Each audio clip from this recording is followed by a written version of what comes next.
emerged as a regional superpower.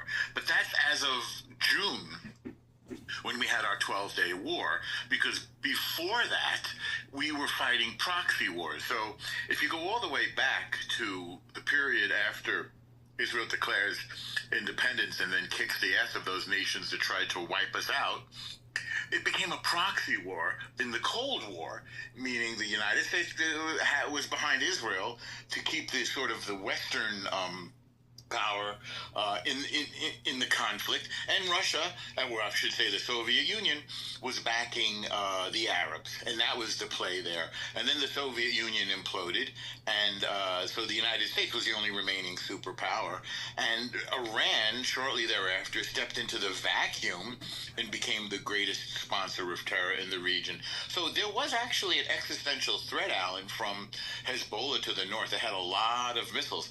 It's just that Israel was counting them and knew where they all were, and then exploded them before they could attack and overwhelm the missile defense system. They were supposed to attack at the same time as Hamas, but they didn't trust each other, and Hamas rushed it. So there was an existential threat, despite the fact that Israel has emerged as the regional superpower. And also, we didn't know that Iran was a paper tiger. We didn't know that they would be that easily defeated. At least I didn't know, and you didn't know. So Israel went into this, I would say, as first among equals, shall we say, on some level, but has emerged, especially with U.S. backing, as the superpower.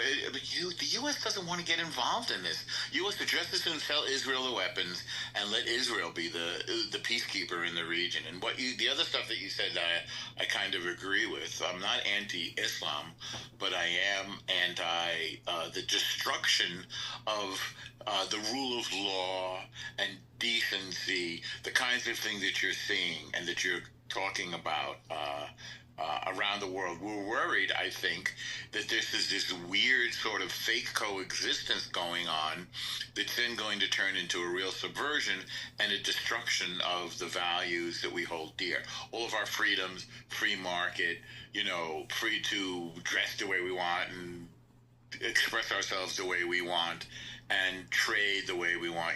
We're worried that Islam is doing one of these weird kind of jihads by passport. Yeah, it's weaponized immigration.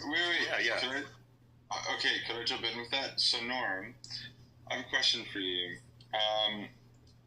I find that, when we get into these conversations, especially about Europe and the UK and stuff like that, you don't really want to talk about it.